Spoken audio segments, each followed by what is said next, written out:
ബലാത്സംഗ കേസിൽ പ്രതിയായ നടൻ സിദ്ദിഖിനെ അറസ്റ്റ് ചെയ്യാതെ പോലീസ്. സിദ്ദിഖ് സംസ്ഥാനം വിട്ടോ എന്നും പോലീസ് പരിശോധിക്കുന്നുണ്ട്. സിദ്ദിഖിന്റെ ബന്ധുക്കളെയും സുഹൃത്തുക്കളെയും കേന്ദ്രീകരിച്ചാണ് നിലവിൽ അന്വേഷണം മുന്നോട്ടു പോകുന്നത്. കേസിൽ നടന്റെ മുൻകൂർ ജാമ്യ ഹർജി സുപ്രീം കോടതി നാളെ പരിഗണിക്കും.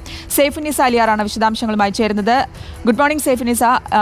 സിദ്ദിഖ് സംസ്ഥാനം വിട്ടോ എന്നത് കഴിഞ്ഞ കുറച്ച് ദിവസങ്ങളായിട്ട് പോലീസ് സംശയിക്കുന്നതാണ്. ആ തരത്തിലുള്ള ഒരു അന്വേഷണം ഏത് രീതിയിലാണ് പോകുന്നത്? ഒപ്പം സിദ്ദിഖിനെ ഇപ്പോഴും കണ്ടെത്താൻ കഴിഞ്ഞിട്ടില്ല, അല്ലെങ്കിൽ ഒരു സൂചന പോലും ലഭിച്ചിട്ടില്ല എന്ന് തന്നെയാണോ വ്യക്തമാവുന്നത്? ശ്രുതി, തുളസി, ഗുഡ് മോർണിംഗ്. സിദ്ദിഖിനെ കുറിച്ച് 6ാം ദിവസവും പ്രത്യേക അന്വേഷണ സംഘം ഇരുട്ടിൽ തപ്പുകയാണ് എന്ന് വേണം പറയുവാനായി. കാരണം കഴിഞ്ഞ ചൊവ്വാഴ്ചയാണ് സിദ്ദിഖിന്റെ മുൻകൂർ ജാമ്യാപേക്ഷ ഹൈക്കോടതി തള്ളിയത്. ഇതിന് പിന്നാലെ തന്നെ അറസ്റ്റ് ഉണ്ടാകുമെന്നായിരുന്നു വിചാരിച്ചിരുന്നത്. പക്ഷേ ഈ അന്വേഷണ സംഘത്തിന്റെ തന്നെ അറിവോടുകൂടി സിദ്ദിഖ് മാറി എന്നുള്ളതാണ് മനസ്സിലാക്കേണ്ടത്. കാരണം അത്തരത്തിൽ ഈ മുൻകൂർ ജാമ്യാപേക്ഷ തള്ളുന്ന ഒരു ഘട്ടത്തിൽ പോലും സിദ്ദിഖിനെ നിരീക്ഷണത്തിൽ ആക്കുകയോ അതല്ലെങ്കിൽ അതിന് മുൻപത്തെ ദിവസങ്ങളിൽ സിദ്ദിഖ് എവിടെയായിരുന്നു, അതായത് തൊട്ട് മുൻപത്തെ ദിവസം പോലും പരിപാടികളിൽ സിദ്ദിഖ് പങ്കെടുത്തിരുന്നതാണ്. അതുകൊണ്ട് തന്നെ അതിനുശേഷം അല്ലെങ്കിൽ അതിനോടടുത്ത ദിവസങ്ങളിലൊക്കെ സിദ്ദിഖ് എവിടെയാണെന്ന് കൃത്യമായി നിരീക്ഷിക്കുന്നതിൽ പ്രത്യേക അന്വേഷണ സംഘത്തിന് വീഴ്ച ഉണ്ടായി എന്നുള്ളതാണ് പ്രധാനപ്പെട്ട കാര്യം. അതുകൊണ്ട് തന്നെയാണ് ഇപ്പോഴും പ്രത്യേക അന്വേഷണ സംഘം ഇരുട്ടിൽ തപ്പുന്നത്. നാളെ ഒരാഴ്ച തികയാൻ പോവുകയാണ്. ഇപ്പോഴും എവിടെയാണെന്നതിനെ കുറിച്ച് കൃത്യമായ വിവരങ്ങളില്ല. നിലവിൽ സിദ്ദിഖിന്റെ സുഹൃത്തുക്കളുടെ വീടുകളും ഒപ്പം തന്നെ ബന്ധുക്കളുടെ വീടുകളും എല്ലാം തന്നെ കേന്ദ്രീകരിച്ചാണ് അന്വേഷണം മുന്നോട്ട് പോയിക്കൊണ്ടിരിക്കുന്നത്. കഴിഞ്ഞ കുറച്ച് ദിവസങ്ങൾക്ക് മുമ്പ് വരെ ഇയാൾ കൊച്ചിയിൽ ഉണ്ടായിരുന്നു എന്നാണ് പ്രത്യേക അന്വേഷണ സംഘത്തിന്റെ ഒരു അനുമാനം. ഇപ്പോൾ സംസ്ഥാനം വിട്ടോ എന്നും അന്വേഷണ സംഘം സംശയിക്കുന്നുണ്ട്. ഇതനുസരിച്ചുള്ള അന്വേഷണവും ഇനി മുന്നോട്ട് കൊണ്ടുപോകാനാണ് തീരുമാനിച്ചിരിക്കുന്നത്. നാളെയാണ് സിദ്ദിഖിന്റെ മുൻകൂർ ജാമ്യാപേക്ഷയിൽ സുപ്രീം കോടതി തീരുമാനമെടുക്കുന്നത്.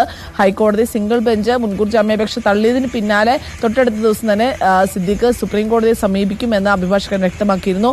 ഇതിന് പിന്നാലെയാണ് കഴിഞ്ഞ ദിവസം സുപ്രീം കോടതിയിൽ അപേക്ഷ നൽകിയതും ജാമ്യ ഹർജി രജിസ്റ്റർ ചെയ്തതും. ഈ ജാമ്യ ഹർജിയിൽ സംസ്ഥാന സർക്കാരും ഒപ്പം തന്നെ അതിജീവിതയും കക്ഷി ചേർന്നിട്ടുണ്ട്. ഈ ജാമ്യം നൽകരുത് എന്ന് പറഞ്ഞിട്ടുണ്ട്. ഈ മുൻകൂർ ജാമ്യാപേക്ഷയിൽ സുപ്രീം കോടതിയിൽ പോലും അതിജീവിതയ്ക്കെതിരെ പരാമർശങ്ങൾ നടത്തിക്കൊണ്ടാണ് സിദ്ദിഖ് മുൻകൂർ ജാമ്യ ഹർജി നൽകിയിരിക്കുന്നത്. ഹൈക്കോടതിയിൽ ഇത്തരത്തിൽ പരാമർശങ്ങൾ നടത്തിയതിന് രൂക്ഷ വിമർശനമാണ് സിദ്ദിഖിനെതിരെ ഉണ്ടായത്. ഇപ്പോൾ സുപ്രീം കോടതിയിലും കള്ളസാക്ഷിയെ ഉണ്ടാക്കി എന്നതടക്കമുള്ള ആരോപണങ്ങളാണ് അതിജീവിതയ്ക്കെതിരെ സിദ്ദിഖ് മുൻകൂർ ജാമ്യാപേക്ഷയിൽ ഉന്നയിക്കുന്നത്. ഇക്കാര്യങ്ങളൊക്കെ സുപ്രീം കോടതി ഏത് രീതിയിലായിരിക്കും പരിഗണിക്കുക എന്നുള്ളത് നോക്കിക്കാണേണ്ടതുണ്ട്.